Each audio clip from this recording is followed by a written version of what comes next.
ఒకసారి శ్రీకృష్ణదేవరాయల సభకు తెనాలి రామలింగయ్య ఆలస్యంగా వస్తాడు.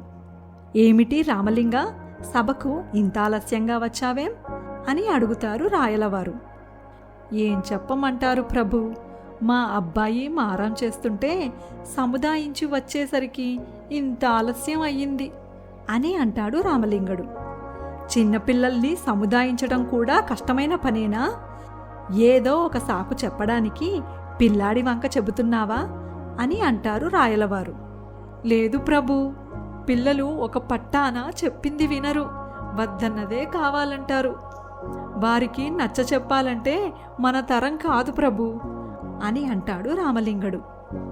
పిల్లలు అమాయకులు, వారు అడిగినది ఇచ్చేస్తే బుద్ధిగా ఉంటారు. పిల్లల్ని సముదాయించడం నీకు రాదని చెప్పు, అంతేకాని ఎవరి తరం కాదు అని చెప్పకు అని అంటారు రాయలవారు. సరే మహారాజా, అయితే కాసేపు నేను పిల్లాడిలా, మీరు తండ్రిలా నటిద్దామా అని అంటాడు రామలింగడు.